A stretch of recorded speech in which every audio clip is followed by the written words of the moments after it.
Wagwan, everybody. Welcome to the Dis Affamie History podcast, where we'll be speaking about history and as well family history and how history relates in terms of Caribbean people for the present as well as in the past, and how in the past, what that does and brings forth for what we are going through at present, and what we can learn from our history, from our family, and take that moving forward. So I do hope you enjoy the podcast. And if you like it, please ensure to subscribe, like, and review. Thank you. What's up, everybody, and welcome to the podcast, Dis Affamie History. Today we've got a great show because we'll be sitting down with Sylvie, known as Creole on social media, is a passionate advocate for the preservation and promotion of the Creole language, particularly St. Lucian Creole. As a dedicated published author, Sylvie delves into the history of Creole languages, highlighting their historical connections to African, indigenous, and European roots. Her work explores how these linguistic elements shape cultural identities and foster understanding among diverse communities. So let's have a listen. Much, Sylvie, for coming on to the podcast, Dis Affamie History, to speak about the Creole language in as also known as the Antillean Creole. So before we start, can I just have you do a brief introduction of yourself? Sure. Thank you so much for having me. And it's honestly a pleasure to be here to speak about Creole more in depth. So yes, I go by Sylvie, but through social media, people may know me as Soir Creole. And basically, I've been researching and studying the Creole language for a few years now, and it's been a big passion of mine just to speak about it and to teach people about it. So I'm here today with you to continue that. Oh, wonderful. Yeah, I'm looking forward to this conversation because, I mean, where I grew up in Ottawa, Ontario, Canada, I heard a lot of this type of language due to people coming from the Caribbean, from the Lesser Antilles, right? So not necessarily Haitian. So, and then we'll go on to that to know what the difference is. Both. So, but first of all, would you be able to provide, I guess, a brief history of the Creole language and how it developed in the Caribbean? Sure. So within the Creole language, it's really just a big family language, right? With different variations. So we have one variation in St. Lucia, Dominica, Martinique, Guadeloupe, Haiti, and so on. Even in Louisiana, there can be found a Creole language which is similar to ours. So the Creole languages, it developed around the 17th, 18th centuries when enslaved Africans were brought to the Caribbean by the Europeans, primarily the French in this case. And the language emerged as a means of communication between the African ethnic groups and other enslaved individuals, of course, indigenous people. They were all forced basically to learn that French to be able to communicate. And over time, Creole incorporated elements of the French language, the African languages, and Carib languages or indigenous languages, I would say. And that entire mixture happened, forming something which was like a pidgin, first of all, and which developed into what we know now as the Creole language. Nice. Thank you. Yeah, because I mean, you mentioned about all of those different entities all pretty much coming together and having to find a different way to be able to speak other than Right. just French. So, what role did, I guess, as you mentioned, the enslaved Africans play in shaping Creole as a distinct language? So they did have a crucial role in shaping Creole as what it is today, because without them, Creole wouldn't have been what we have now, right? So those various African languages, which contributed to the vocabulary of Creole, the syntax, and in fact, how we have a lot of our vocabulary from the French language. About more than 80-90% comes from the French language. But the syntax, the way that we write Creole, is more of an African syntax instead of French. And it helped in the pronunciation of a lot of our Creole words, which were also taken from different African languages as well. So the need for that common language for communication amongst the diverse ethnic groups, which came onto the islands or just wherever the French-based Creole is right now, it influenced the French plantation overseers, which resulted in different development of that pidgin, which I mentioned, which turned into a Creole today. No, that's great. And then I guess you can say, I know you kind of allude to it, like what would be some of the key differences between Creole and Standard French? Ooh, for this one, it's like, okay. So, for example, even like vocabulary, right? Which Creole incorporates African language influences as well. So, for example, there's this word which we use in Creole today, which is called to give, and we say buy, buy. Now, in French, this word is donner, but in French, during around the 17th century thereabout, it wasn't donner. It was basically how we say it right now in Creole as buy, right? And this word stopped being used in French around the ending of the 17th century.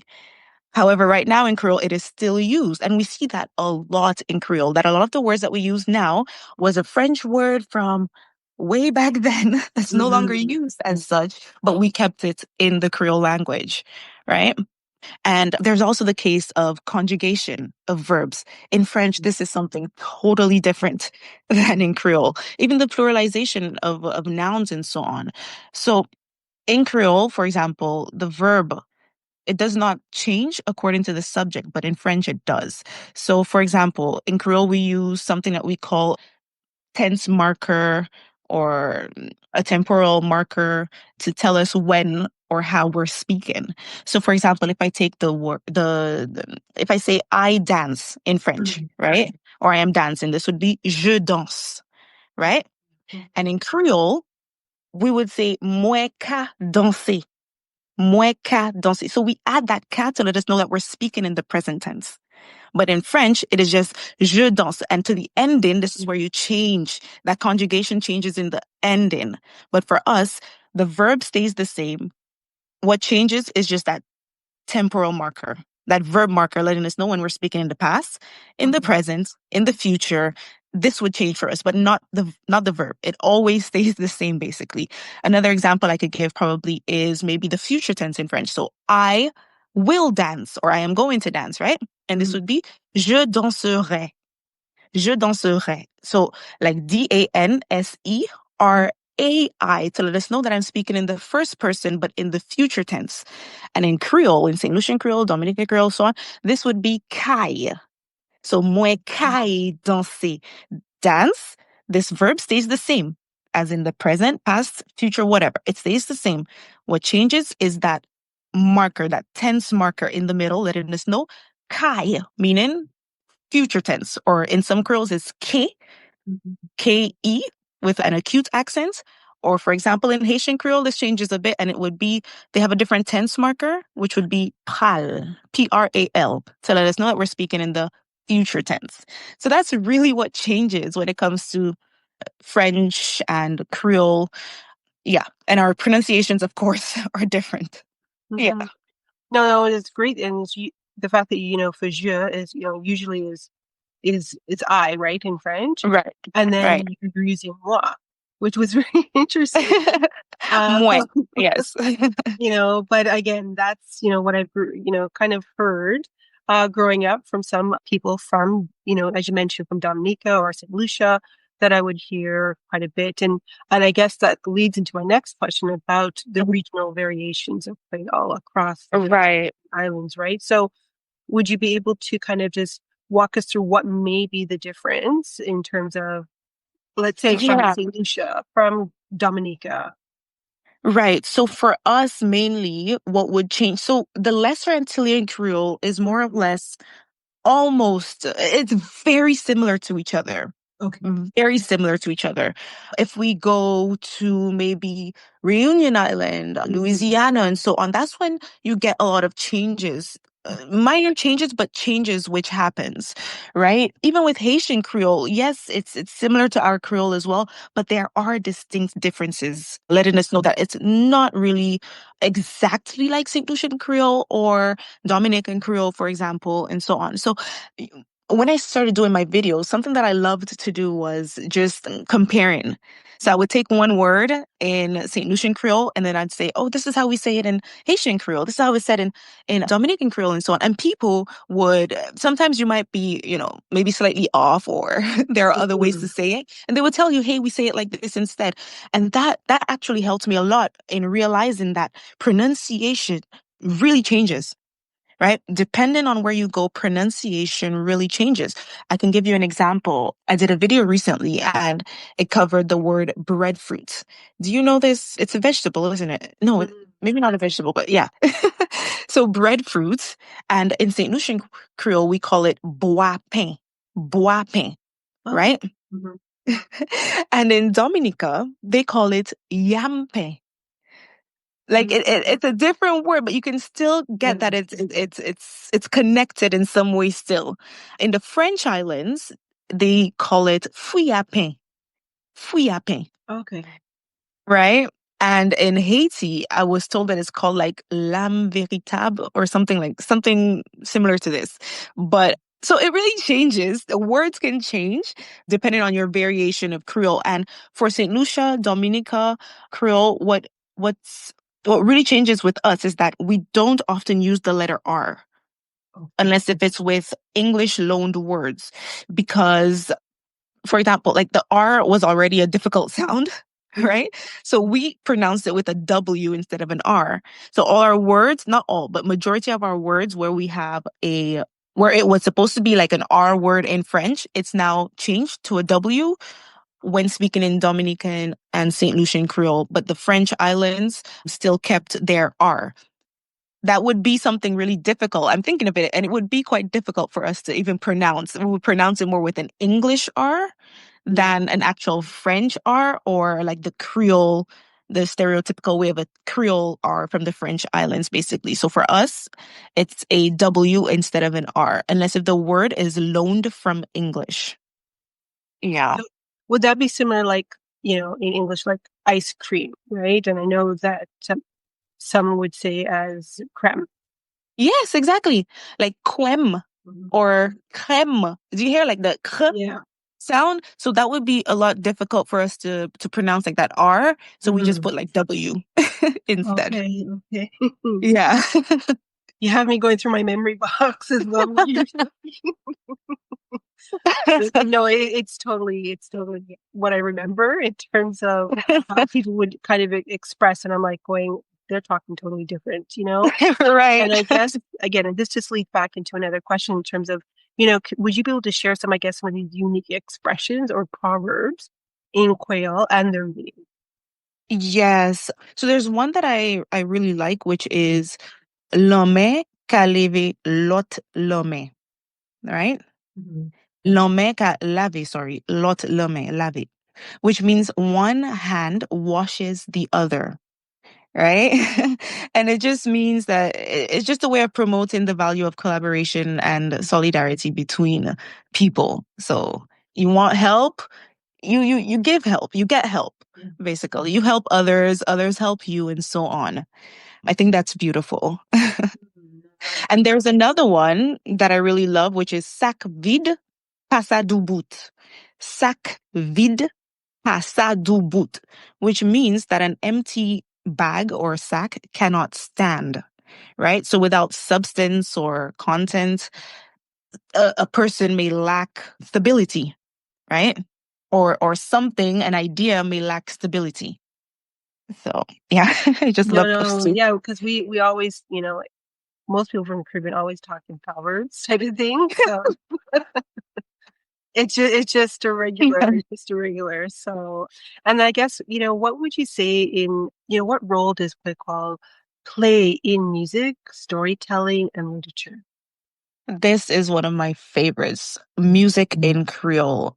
I love when people are able to express themselves through music, but in the Creole language. Mhm. It does play a significant role in our local music, such as the zouk, the calypso. Imagine calypso was originally sang in the Creole language and written in Creole as well. Over time, that did change and started being written and sung in English as well, but initially it was in Creole.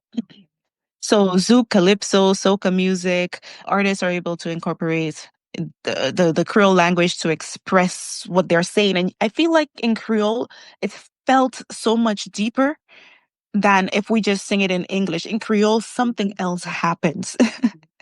Which is so magical. But yes, literature in Creole, it's gained recognition. I've actually started a lot more of my writings in Creole than in English, and I publish them and so on. And we have a Nobel laureate in St. Lucia who won an award for literature, right? Sir Derek Walcott. He, yeah, and he wrote in Creole. He has poems. He's a playwright and so on, and he was into the whole Creole language as well. So that really helped in shaping, literature in Creole and so on. But there are different authors writing novels in Creole. They're writing poetry in Creole. They're doing plays, skits, and they're all publishing it online. So yeah, the role of music, literature in Creole, it's getting more and more recognition throughout the years. No, no, absolutely. And it's really needed because this is really a language, right? As opposed to, however people want to put it, whether it's a pidgin Right, or it's broken French, whatever. But exactly. this is really a language that people speak. It's just, it needs to be more recognized. And I think I'll just skip to that question in terms of, the challenges that exist in getting official recognition for Creole as a formal language. How do you This see is this is one of my biggest challenges because what I just hope for is for Creole to be, we don't need to move, that European language hmm that's hmm in your country currently, because as the world keeps spinning, we're in need of that language. We're using it. We've been using it. It's gonna stay there, right? And hmm in today's world, if you don't know English or French, which is Yeah. really much the language of the world right now, right? The English language, you're not gonna become that person that you really want to become in life to push forward, right? But what I'm just hoping for, or what I'm wishing for, is that the Creole language can be alongside the English language. Make it official as well in each country. It's something that I don't understand. What's the pause on that, right? hmm And it's just limited governmental support. That is just it. Because if the government wants, they will. Because as we've seen throughout the years, if they want to, they will. They're able to put things in place. So the dominance of English and French as official languages in many of the Caribbean countries, and it's just a general lack of resources for education in Creole. Recently, St. Lucia started Creole classes in schools. At certain schools, Creole was introduced, which is something that I'm really proud about and passionate about, because in Martinique, for example, in Guadeloupe, this has already been there from years ago. They're able to select it as an option, even to study for like university and so on. So maybe we will get to that point pretty soon. But in places like Haiti, it's been the official language for years now, right? hmm And also in Seychelles, it's an official language. But it's just the lack of governmental support, in my opinion. No, no, and it's needed because this is part of people's heritage, right? Exactly. It's almost like denying part of who they are when this Yeah. language has been since the beginning, right? Yeah. And then I guess what efforts, in addition to this, I guess what would be some of the efforts that are there to preserve it, especially the oral storytelling in Creole? So when I was growing up, I remember that in my community, there would just be groups of people basically in like a community center. That's what we called it, where, adults, elderly people, there would be kids and so on for no reason would just go have some fun, talk to each other. And then there would be groups where an elderly person is actually sharing a story and there are kids coming, sitting, listening, and so on. So I think that this could actually help to preserve that oral storytelling. Yeah. So it's like maybe in today's word or phrase would be an oral workshop, a community workshop, perhaps, right? Something else that could happen is maybe cultural events, right? So at cultural events, which we do have in St. Lucia, actually, people would come. It would be scheduled. People would come and they would tell their stories. And it would be something so special because it still goes on today, especially during what we call Journée Creole Day or Journée Creole Month. A lot of these traditions would happen. And we have from young to elderly people telling stories. All right. I had an English teacher of mine when I was going to school back home. He was really fond of the arts. So in our English class, this was incorporated. And it's something that I never really appreciated until when I grew up, when I realized that, wow, this is needed. People like him were really needed. And sometimes back then, the students at the school would be like, oh, why do we have to do this? Because you're young, whatever. You're not really noticing, and it's something that was kind of lost along the way. Yeah. But he kept it, and he was one of the only teachers to do that at the school. Right. And now, as I'm someone passionate about the same thing he was passionate about back then, I'm realizing like we should have cherished him so much more.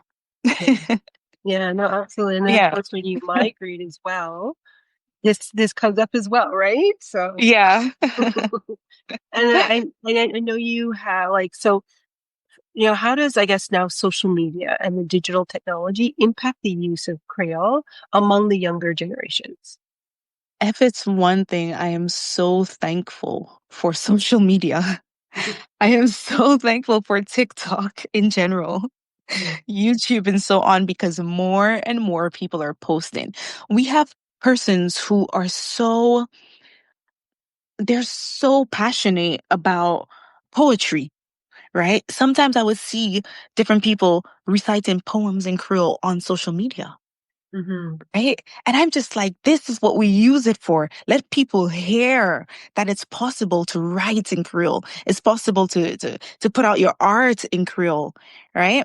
So social media on a whole, it's really positively impacted the use of Creole amongst the younger generation. They're putting out songs in Creole. Where is it going to first? Social media. Yeah.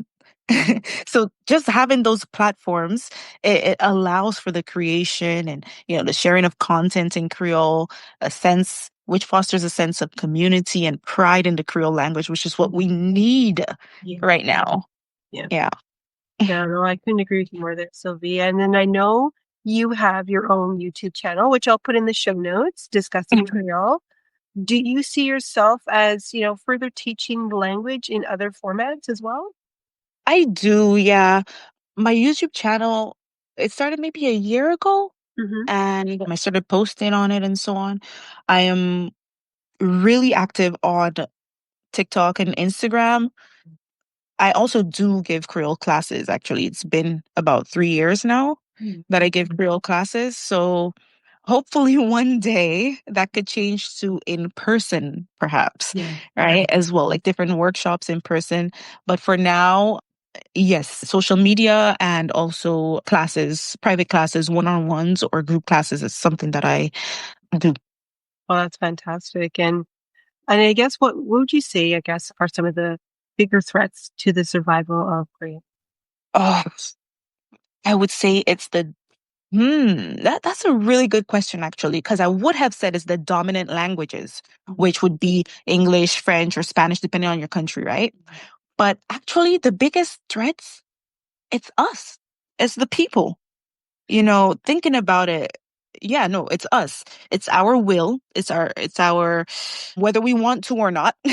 Yeah. It's our views being able to unlearn what we've learned or been taught in the past about the Creole language, because that negatively impacts how we move further with Creole. Because if we're thinking as a people that Yeah. Creole is not a real language, people who use it lack intelligence and so on, what we've been told and what we've been taught by the colonizers, by our parents and so on, because it's just a matter of being still brainwashed. That's just it, right? And so if that continues throughout generations, then our Creole is going to die. And it has been dead in certain countries already, unfortunately, right? Of parents not passing it down or just not wanting their kids to speak it. So actually the biggest threat is not even the dominant language right now. It is us as a people and what we're willing to do to push the Creole forward, because it's not a lesser language. It is indeed a language just as French is, or that quote unquote dominant language is.